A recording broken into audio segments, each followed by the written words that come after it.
Shalom, shalom, shalom. I want to start off by giving all praises to Yahweh, Bahashem, Yahweh Shai, Bahashem, Rakal Kadash, giving double honor to the apostles, others, great millstone, peace and blessings, brothers pushing the truth, sincerity, and Kwam Yasharala.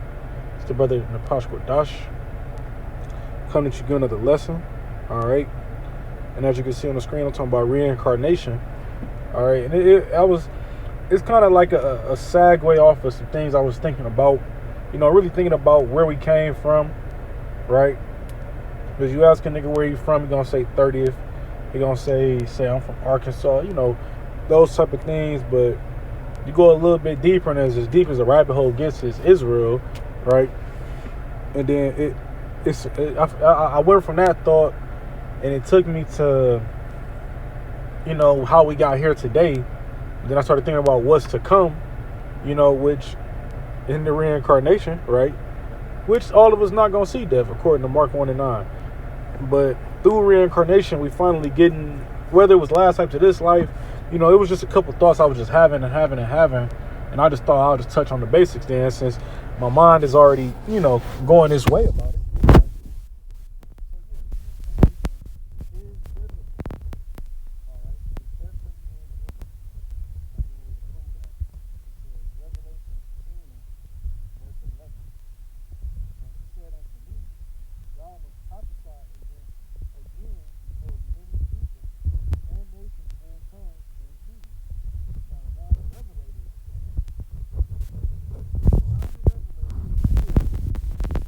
He did not do that in his lifetime, right? He died on the island of Patmos. All right, he didn't prophesy in front of many nations and all this stuff. And we know John the Revelator that he died on the island of Patmos, right? So that would mean the scriptures is a lie? No, it means that he was going to die, come back into reincarnation, and do this. This is prophecy. All right. Otherwise, if he don't come back in the reincarnation and do this, that would make the scriptures a lie, which would make the Most High a liar. The scriptures say that he is not a man that he shall lie. Right? When we get down to it, simple as that. For that alone, right there, that's a quick cut. Right? You got Revelation.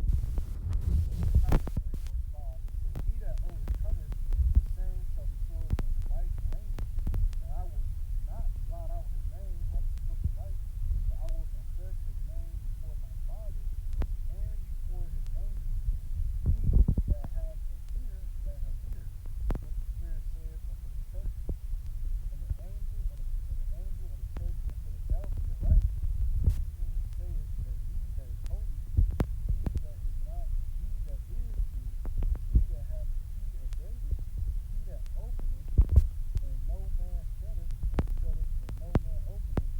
I know thy works. I forgot where I was at. But I'm gonna jump down to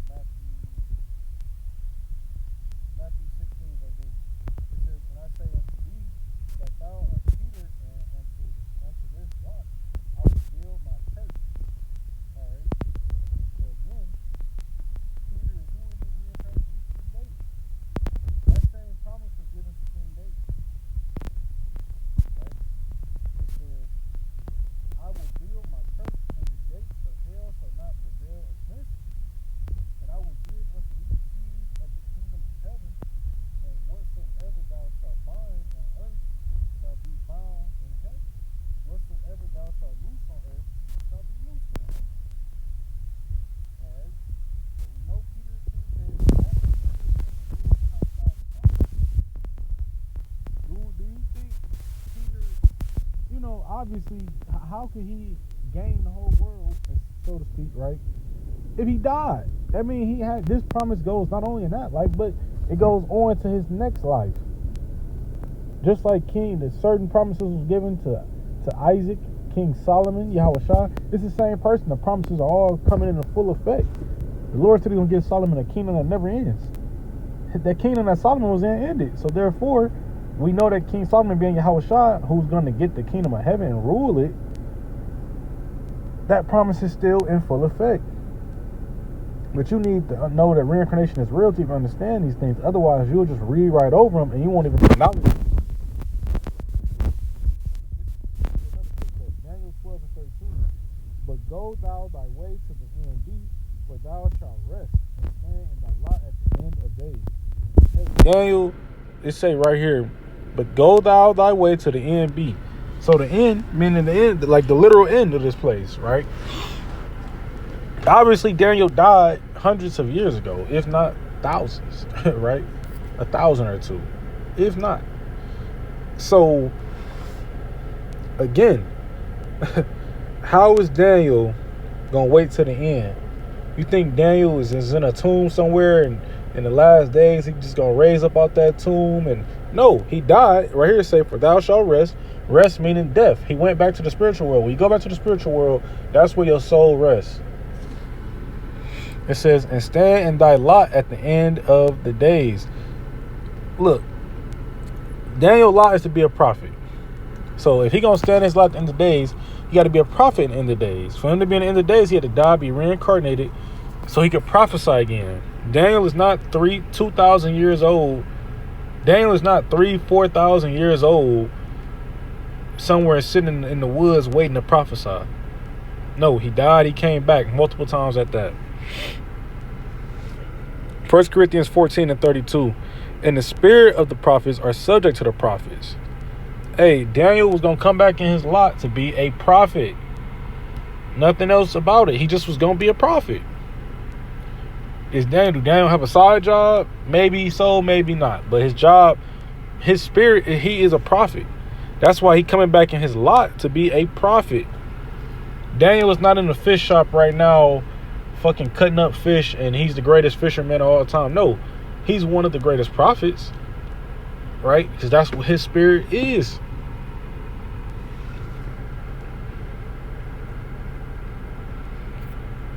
Malachi chapter 4 verse 5.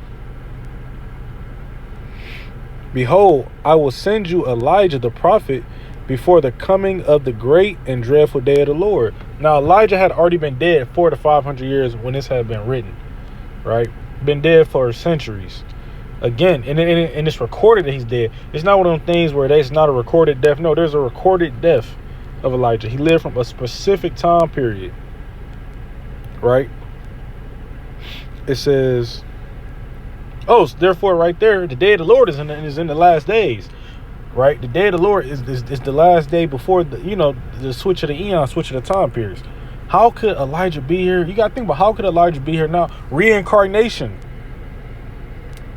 It's saying, he shall turn the heart of the fathers to the children and the heart of the children to their fathers, lest I come and smite the earth with a curse. And he gonna do his job. He gonna prophesy. He gonna turn the hearts. He gonna do what he do. But the main thing I wanted to get at was, he's going to be reincarnated. And it's not like I said, it's not a one-time thing either.